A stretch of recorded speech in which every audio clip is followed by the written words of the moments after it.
Papalaban na naman yung tao na kurong pakito mga doy. Kaya unsaong naman yung dirot last pick, nagdirot pa yung taon siya. Kaya ako na lang talaga nag-adjust mga doy. Ginawa ko na namang room si Pakito. Unsaon mang may sarili kasi yung taon siyang mundo mga doy. Kaya pagbigyan na lang natin. Pero bago ang lahat mga doy, tara luma muna tayo. Maraming salamat sa inyong oras kung tatapusin nyo pa. O wala pa ka nakapag-subscribe. Ano pagulat yung tao na sabihan pa kita?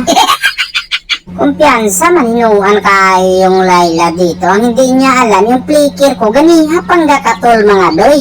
Pinungan ko lang talagang kagalingon ko kanina. Kanya karon na unsa na. At dahil nagawas na yung pagong mga doy, nandito tayo, tabang tayo dito sa core natin. Kaso murag peligro man, backyard ka muna doy, baka dumugo tayo dyan. Huwag mong ilagay sa batas yung kamay mo. Tapos yung dirot namin, sos Mario Josep Murara, gidin tawag naglantawag sini mga doy.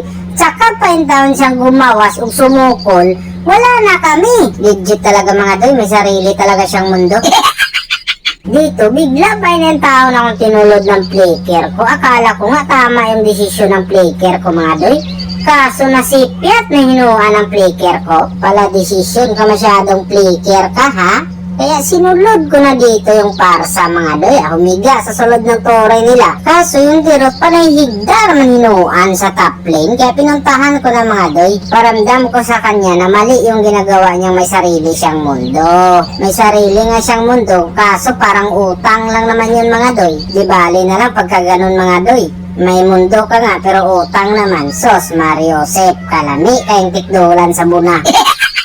Dito, kumati na naman yung tao yung flicker ko. Sabay tinulak na naman ako mga doy. Buti na lang talaga bumawi yung flicker ko sa gayo na yun. Kasi pag sumipyat pa yun, naiwan ko na lang yung flicker ko kung anong gagawin ko. Dito, sabang nagtatago lang sana ako sa tanglad, pinakuyawan man ako ni Karina. Sos Mario Josep ka doy, ikaw lang tuloy na kuyawan sa gayo na yun. Sinabihan naman ako ng flicker kung nasudlin ko daw. Sinulod ko na mga doy.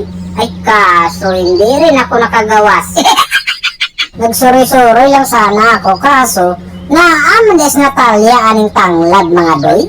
Ay hindi nga alam pag mamayari ko yung tanglad na yan. Niya karon tanawag na unsa siya. Tinarget ko na talaga yung Layla dito mga doy kasi sakit na gid in taon kaayo siya lagi kay umabot na kasi sa overtime kaya nang lisod lagi kay na pong makapugngan mga doy. Yung may sariling mundo inaabangan ko talaga yung presensya niya mga doy. Sana makatabang naman in taon siya. Agkoy doy kay nandito si Joey binalibag pa in taon ako pero ang hindi niya alam may life jacket tayo mga doy kaya makalingkawas tayo dyan. Siguro hindi niya yun nabalaan. Kaya kailangan ipaalam natin kay Joey yung naitabo mga doy. Kaya basig nakaingon to siyang usik.